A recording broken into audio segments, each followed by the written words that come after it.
Last match here for week number 4, day number 2 is Muzzy versus StrifeCro. Paladin versus the Mage. It's not looking good for all the Mage fans out there, as they are 0-6 today in Americas. And it's not only been 0-6, it's been like a dominant performance over Mage. Like I can't even remember any of those games where Mage even looked like it could have won, except for that one PNC game versus Frozen, where it was like he got frozen to like almost half his life. Well, against Purple too, ETC versus Purple, ETC had a 2-turn lethal setup, so if there was no brawl, then he probably would have won. Okay, that's fair. That was the only other one, but ETC looked out of that game the entire every time. turn before that and every turn after that. Okay. Well, every turn after that was 0 turns because he lost from the brawl. But yes, I do agree with you. It's looked pretty abysmal, and Muzzy does have a little bit of different stuff going on. Actually, not much. He just has a Frostbolt. That's it. Just one Frostbolt. That's the only difference. Now, but imagine in pretty much every other game today, if any players that was playing Mage just had a Frostbolt, Purple's aggression would have been stopped because his first Clockwork Node would have been killed. In the game versus with PNC versus Frozen, killing one more minion off the board would have allowed him to maybe stop some of that additional pressure. So even though it's just one difference, maybe the Frostbolt's enough. I don't know, but this deck from StrifeCro is the real story of it all. Yes! Mechanical Paladin. Mechanical Paladin with a bunch of mechanical minions. Yeah. And I think that Mech Paladin is a deck that people are not really... they don't think it's the deck to bring to a tournament for specialists. They think it's a deck you could bring for ladder. But does it have the qualities, the makings of a truly great Tier 1 Hearthstone deck? Maybe, maybe not. But the important thing is that mech decks have options. And one thing that I've been consistently blown away by, as you can see, the one-mana Christology comes to the hand. The one thing I've been consistently blown away by is that the mech deck has so many decision trees that can spawn from it, whether or not you choose to play more aggressive, more value-oriented, more tempo swing-oriented, or even just mixing both, right?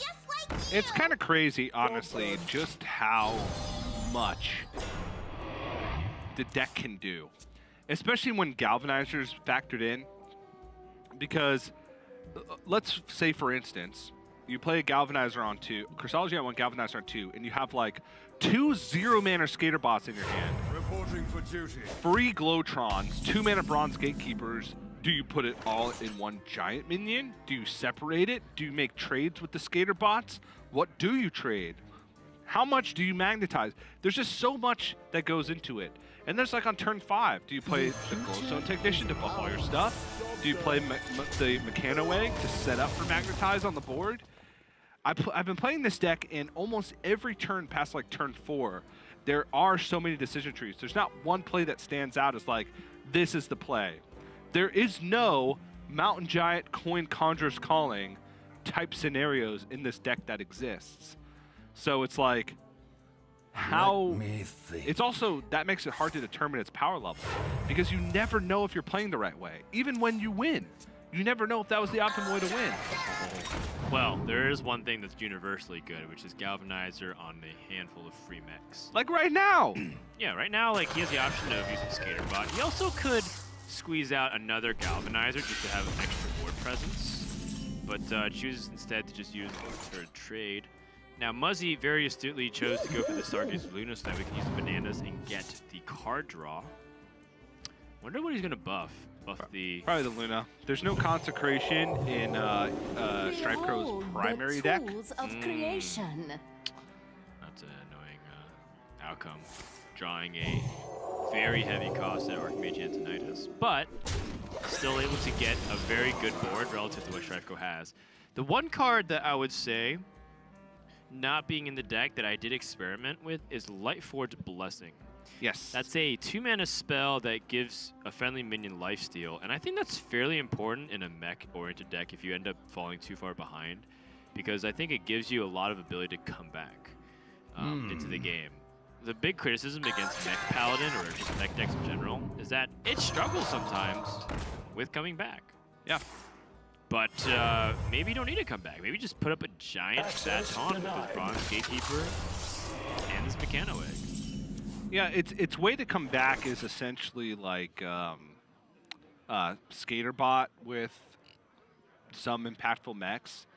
It doesn't have like Venomizer or Missile Launcher. It does have Missile Launcher, but no way to like fully board clear since you're cutting consecrations. But the one thing about the deck is that it does get ahead very easily. It's about whether or not you can hold on to enough resources to continue pressuring from that point on.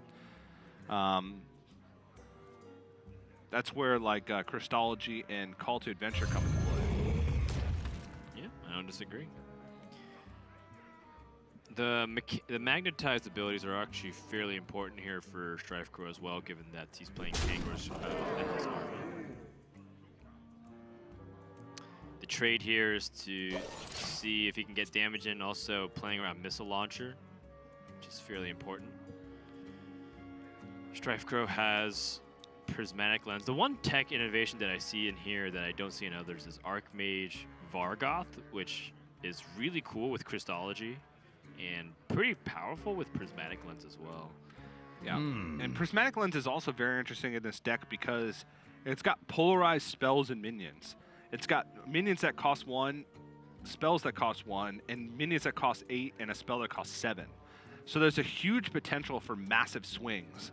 Like, let's say from Prismatic Lens you pull Crystology and Tyrion. You get to play a 1-mana Tyrion.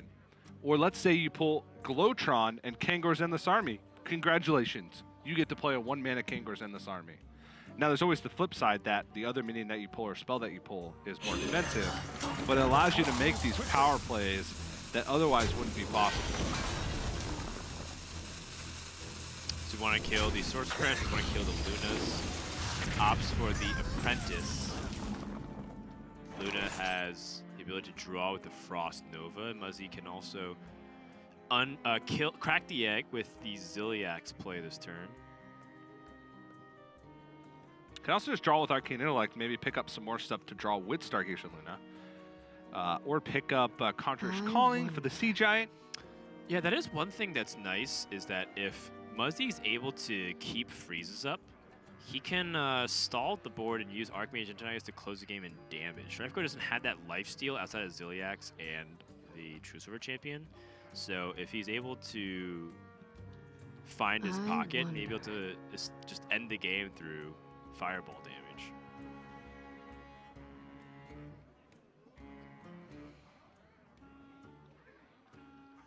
So Muzzy has the option of playing the Ziliax here, drawing cards, or using Frost Nova to draw a card. The Ziliax helps him chew through the first half of his egg. And you can stop the Robo Egg, or the Robosaur from getting through with Taunt. More importantly, there's only one copy of Missile Launcher, so he needs to get rid of that first half in order to protect his minions.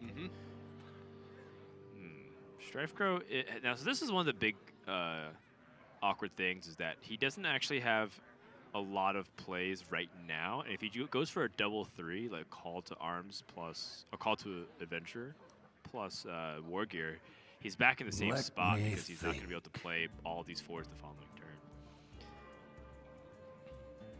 It honestly feels like just playing True Silver Champion and killing off the Sea Giant and taking the 8 and protecting your Robo Egg, it may be the best play. But he can also set up an oil module. The problem is he doesn't want this Sea Giant to get Conjurer's Calling. That would be pretty disastrous considering Muzzy seems to already have gotten a pretty large amount of value out of it. Must move quickly. Draw either Skaterbot or Glowtron. Skaterbot's the best option. Yeah. In fact, Skaterbot gives him the ability just to trade right now. Yep. The Sea Giant, which is very good.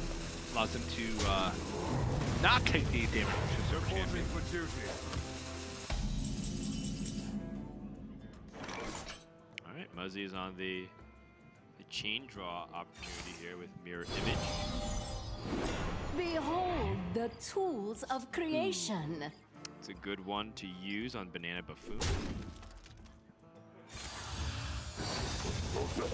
Behold poisonous the minion. tools of creation. Sure, Elemental Evocation's your mana, just draw a card. Behold the tools of creation. Well, misconnection there. Arcanelic, though, brings this Mountain Giant down to 4, so cost... Oh no, it's 6 because the Elemental Evocation. Brought it down to 4 that turn. Still can Mountain Giant Conjurer's Calling next turn, if he so chooses. Emperor Cobra's a big deal, though. Yes. It does change the way that StrifeCro can play his next few turns, like not magnetizing all in one mech, obviously.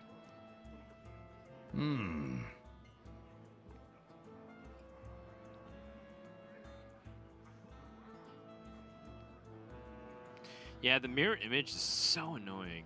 Yeah. I'm not sure how to, for StrifeCro, how else he can really deal with it. He could play his Chooser Champion and start chopping through and kill the Luna, but probably has to play this more here separately. Yep. And now Muzzy has the Frost Novas. He has Giant Frost Nova. This is really bad. Giant Frost Nova, though, does... his Emperor Cobra would be vulnerable to the True Silver Champion, so maybe he wants to get value out of it now before the True Silver Champion can kill it. Okay, that's fair. In which case, maybe Frost Nova's not the right play in this instance. Is it just Giant Calling? Yeah, but then he also has Khadgar. So maybe you Mountain Giant and just Frost Nova. You still trade over Emperor Cobra into the 8-5. And then Frost Nova, just a 5-5? Would you just Rhea Frost in that position then? Yeah, I think you just Rhea Frost in that position. And then you can ping. If you play no cards, oh my gosh. Oh, I mean, this play is even better, and I didn't even see it right away because the Mountain Giant felt like it was calling my name. Right, you just generate the Fireball. And Yeah. we're talking about the lack of healing in this deck. Yeah, because now StrifeCro can't even kill this Archmage Antonidas on board, and Muzzy has a 2-turn lethal setup. Yeah. Well, He's dead. yeah. Glowstone Technician doesn't do anything to an Archmage Antonidas. Yeah, even if he gets, if he like Prismatic Lens and picks up like Crystology plus Ziliax, he still doesn't have enough mana, even with a 1-mana Ziliax, to play it and magnetize it onto something big enough to get enough healing to stall 2 turns in a row of 2 fireballs to the face, because that's 24 damage, and he would only get 3 healing.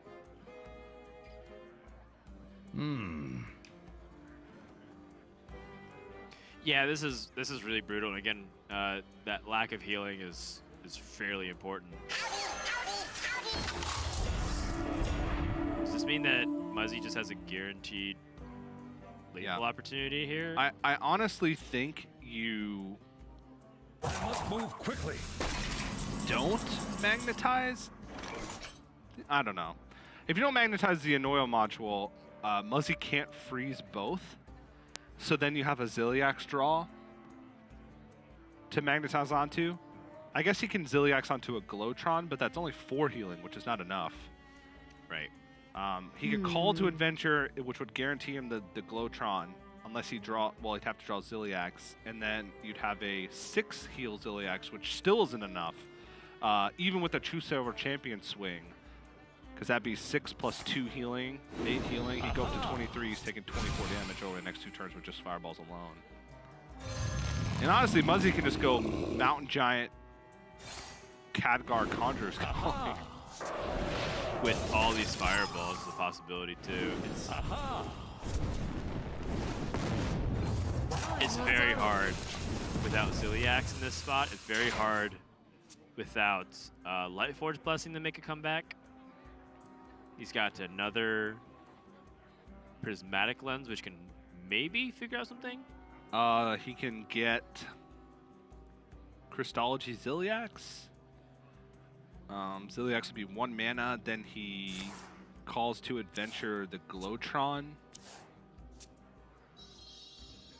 Okay, the Kangors is pretty solid, I guess, but at the same time, there's nothing that can really answer the Antonidas here. Nope. And even then, there's 2 fireballs in hand. Yeah, it's a good board. It's just Too much damage coming in. Muzzy able to get Mage's first victory today.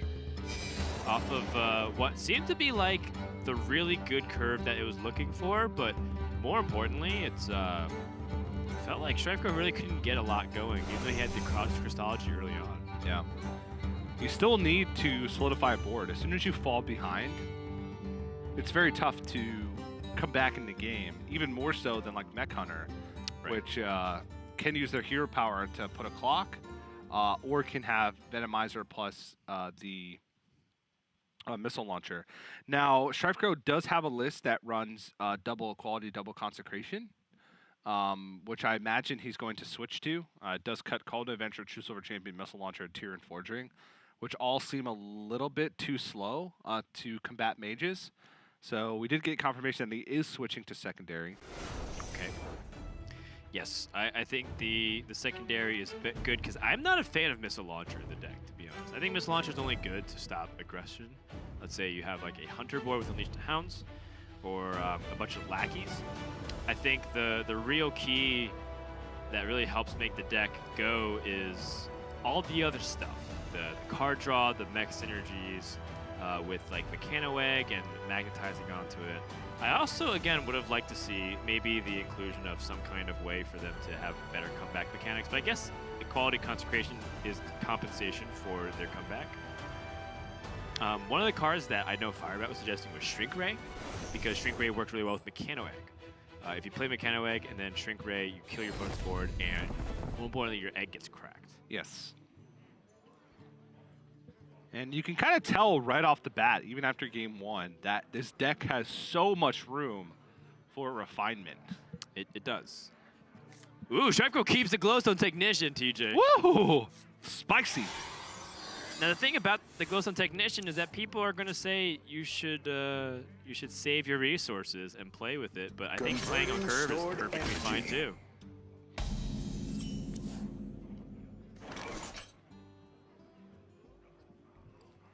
Dude, Muzzy with the Sorcerer's Apprentice Banana Buffoon start again. He's even got Sorcerer's Apprentice, Mirror Image, Arcane Intellect. Like, everything is coming up Muzz. Job's done. One drop Muzz, they call him. They've been calling him that for years. Yeah, and this Sorcerer's Apprentice Mirror Image play is pretty punishing. There's not really much that StrifeCro can do right now, but he does have the Bronze Gatekeeper and he does have the Mechano-Egg for the following turn, so should be able to fight back on the board then. Does Muzzy have enough time to fight back as he waits for this? Let me think. I don't know, but that Glowstone Technician keeper is bold. I like it, but of course, if your opponent starts out with Sorcerer's Apprentice, it's a different story. Okay, if he gets the evocation here, it doesn't matter what you keep, TJ. I mean, these are the hands we're kind of missing earlier on in the day. Right.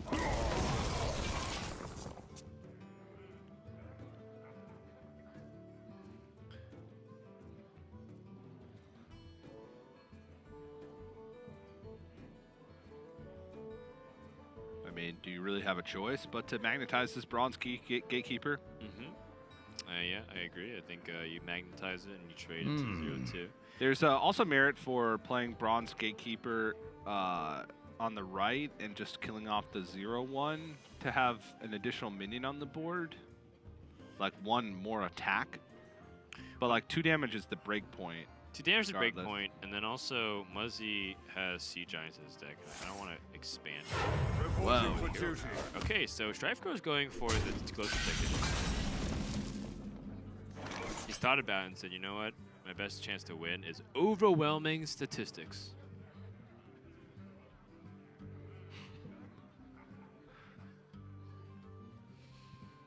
Now, Muzzy, his response,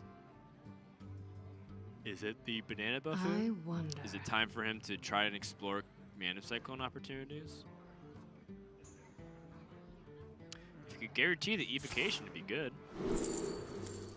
Another Mirror Image. Arcane Intellect, though, is very good. Arcane Intellect is really powerful, yeah. His hand's not that great right now. I mean, his hand will be great. It's just right now it's a little bit awkward. would like to see use of at least a banana here. Oh, actually, he has to be mindful of consecration, doesn't he? Yeah. Time runs out on Either me. way, any way he plays this outside of... No, any way he plays this, Yeah, he's vulnerable to he's consecration. vulnerable to consecration. In which case, act like it's nothing. Right.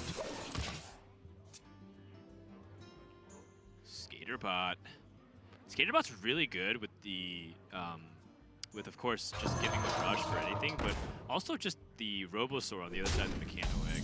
It allows you to crack the egg and then use the 8/8 and rush, attach the rush magnetic to it, and Yep. then give that 9/9 or maybe even 11/11 the ability to crash to another minion.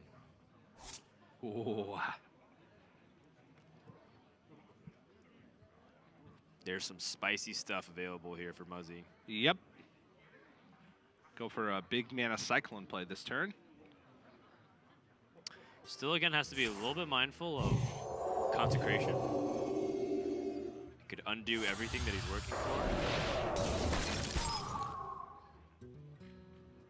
And almost actually think consecration's a keep against Mage. Yeah.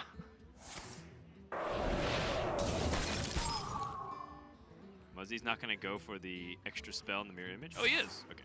So 5 spells come in the hand. Should be 9. Time runs out on me. Tome of Intellect. Specters. 2. Unexpected results ×2. Research projects. Some pretty good stuff. Unexpected results, decent. Maybe not so if you count the consecrations, but... All right, the Glowstone Technician value. Look at that. I mean, buffing 2 minions is still very reasonable. It's just that StrifeCro is going up against Muzzy's hand, which is starting off a Sorcerer's Apprentice into non-stop gas and pressure. No, I get it, Dan. It's looking... Just trying to defend your gnome buddy right there. Also, StrifeCro has the equality. That doesn't do anything right here. Yeah, I don't know if equality is actually fairly important here versus a Shrink Array, let's say. But equality ends up being useful against Grave Horrors.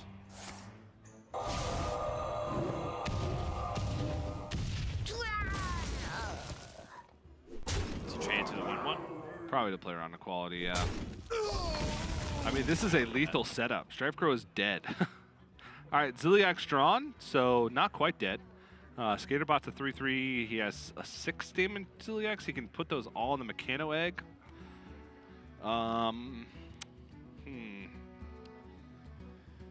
This is tough because the Mechano egg can't get cracked right now.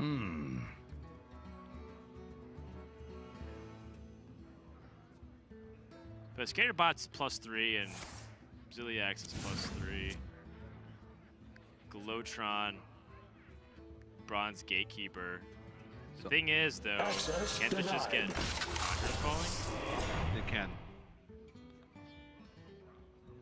So he's dead unless a 5-mana taunt comes out.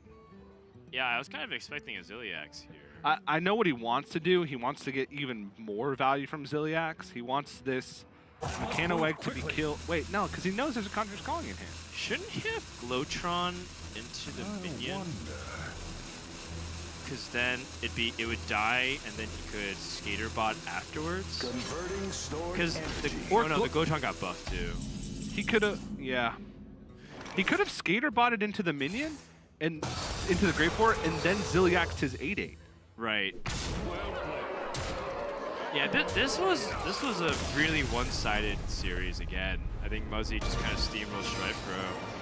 But at the end of the day, we'll go ahead and talk to Muzzy and gather his thoughts on it. But a 2-0 victory for Muzzy as his early poor start at 1-3, and he's rattled off 3 in a row since. Yeah, and not a great debut for Mech Paladin in Nope. America's Grandmasters. Just didn't feel like it could get enough going. Well, And I think the Mage started just way too fast. Mage started way too fast. That kind of opening Mage beats almost every deck. Yeah, now it's already been a lot different if StrifeCro had played against, say, like a Warrior. Because this deck packs just so much value, and with all the mechs, hard to get with Dynamatic. It's very difficult to deal with. But as soon as Muzzy sticks in a giant that isn't answered immediately, It's true. the game just kind of ends. Yeah, which again is more indicative of what every matchup is. If Mage gets to stick a giant versus anybody, it tends to do really Warrior well. can wait and then brawl. Like there is things that can Okay. happen. You're saying in contrast, yeah, the Mech Paladin does really well against Warrior. Yes, so I think it's just not It's so much trade-off. the deck just isn't good. It's more so the fact that I don't think StrifeCro got matchups that he wanted to. Okay. But I don't know. There's still a lot to talk about Mech Paladin. Still a lot of refinement to do, I feel, before we can start having conversations about which matchups it does well against and which matchups it does poorly against. Sure. Maybe we'll have that conversation after Vegas. Who knows? Okay. Let's go ahead and check in with Muzzy, who's on the line for a brief interview. Muzzy, you there? Yeah, what's up, guys? All right. So, give us some of your thoughts here. After the Rise of the Mech events, looks like you just brought the good stuff mage. What was the reason behind there for this week? So this week, as I mentioned last week, moved out to Irvine here. So Sam and I have been very busy. We haven't had as much time to practice or even let alone play the Rise of the Mechs with everything we've had to move in. So we sort of talked with some people, saw their thoughts, and they're like, yeah, nothing new is really that great. Cyclone Mage is maybe you add Pocket Galaxy in it, maybe you don't. So I just went with a sort of consistent deck for this week at least. Consistent deck. Well, funny because you say that, but Mage has been drawing anything but consistent today up until your match. But hey, you got the win, which is important. Yeah. Oh, yeah. Also, I wanted to mention, TJ was talking about we don't know where like Mech Paladin's going to be in these next few weeks. That I actually did have time to test it a little for this expansion. I was like Crystology into Galvanizer. There's got to be something here. I played it. There's nothing there, TJ. Don't try to explore it. There's something there, Muzz. There's something there. Well, obviously not today. There was nothing there. True. No, I agree with you. I play tested this deck more than any other deck, and one of our producers, A-Bar, also tested the deck significantly after Rise of the Mechs, and he said he wasn't beating anything except for Warrior. So maybe I agree with you a little bit. Yeah, it had a tough time, especially against the Mage, because in primary, his only form of removal is Zilliax and buffed up Skater bots, really. So if I play around that with mirror images, there's no consecrations in the primary. So his primary has a very difficult time dealing with the Mage. I can pretty much go for so many different game plans that I did in testing. And then secondary, it gets a bit more interesting because he puts in 2 equalities and 2 consecrations. So I'm not as...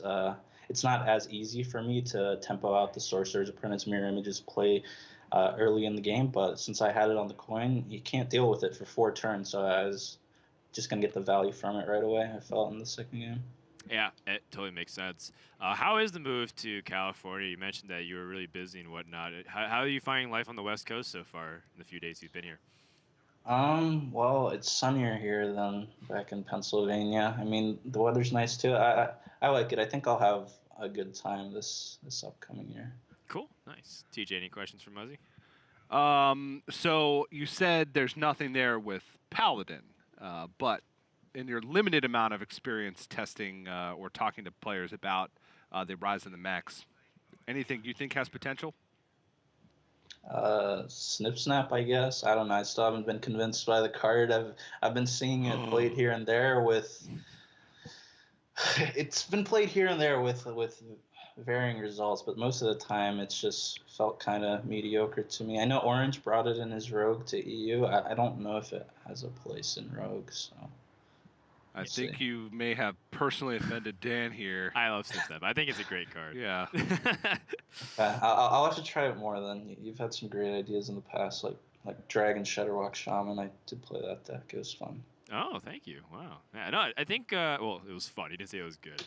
But we'll take the compliments where we get them. Yeah, Dan does have great ideas, like calling me a fart knocker on broadcast. Fantastic idea. Listen, TJ, I'm just calling it like it is. It's like calling him how I see him.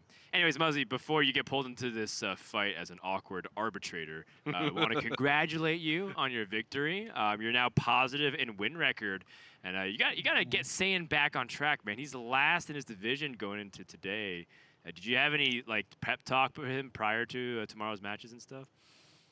Yeah, we prepped for his matches yesterday and the matches tomorrow, but it's the matchups that he has this week at least against the two rogues, I believe. It's an uphill climb, but in our testing, there's a lot of ways like the games can go. So hopefully it goes our way for Sand tomorrow.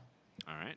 Prepare as best as you can. That's all I can ask for. Thank you very much, Muzz, for your time. Congrats on the move. Happy birthday again from last weekend, and we'll see you later tomorrow. Thanks, guys. Great talking to you. All right. So with that, we're done. Day number 2 ended it really fast. 2 zeros across the board, TJ. There wasn't a game. Actually, there was a game 3 in the very beginning. I forgot about it. It felt like so long ago. Yeah, I don't know what to say. It was almost 2 zeros across the board. Yeah. Race took down Nagadan 2-1 in a contested series. Purple taking down ETC. Frozen taking down PNC in what was the beginnings of what looked like to be a full-on mage defeat. Yeah. And then the second half of the day, both of these series were about as many turns as Game 1 of Race versus Nagadan, as Amnesiac killed Bloodyface on turn 5 and then turn 6 respectively, and Muzzy was able to kind of show up the Mech Paladin of StrifeCro. Still waiting for that deck to put itself on the map. Like I said, maybe Vegas, maybe week 5, maybe week 6, maybe in a couple years. Only time will tell. I just realized that Muzzy, with this win, has knocked StrifeCro out of the playoff race because he has the head-to-head tiebreaker advantage at 4-3. So after the halfway point officially, Muzzy ends up in the top 3 despite being tied for last at one point. And I think that goes to show you, we're in it for the long haul, TJ. We're willing to see who stands on top after 8 weeks of play, not after just a couple of series back and forth. Yeah, it's starting to heat up here, but we are starting to see a little bit of separation of the pack. I think the way the matchups panned out this week, we have had some players like kind of put themselves in sole possession of last place, and some players put themselves in sole possession of first place. So still a lot of series, though, left to play. We have 3 weeks of regular season play left, so a 6-match swing could put anybody in the playoff race and anybody out of the playoff race. And with only 3 playoff spots per division and only 1 spot for the global finals on the line for Season 1 playoffs for Grandmasters, a lot of pressure on these players. Absolutely, a lot of pressure indeed.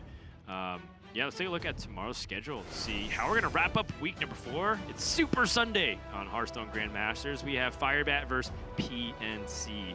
Then we have Dog versus Saiyan, and a Rogue versus the Mage. Then we have Frozen looking to see if he can improve Druid's win rate across the board by taking on Muzzy.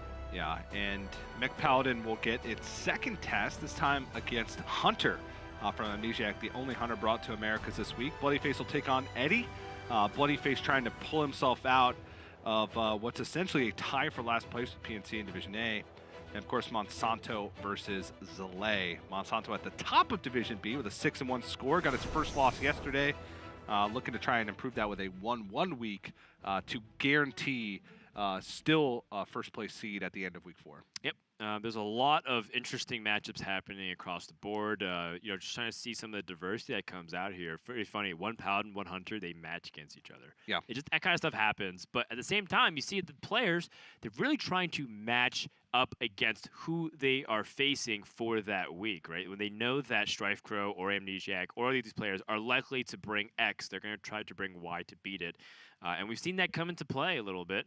It's resulted in the standings being rewarded for some of these players. And some other players, they had the right ideas, but it hasn't panned out yet. But sometimes that's just what the card games are. You're going to sometimes win and sometimes lose them. Yeah, and what's also interesting is that after this week concludes of play, we go to Vegas for the Masters Tour Vegas event. That's right. Where instead of having 16 players a week for specialists, we have hundreds of players playing on the same patch in a very high-stakes environment.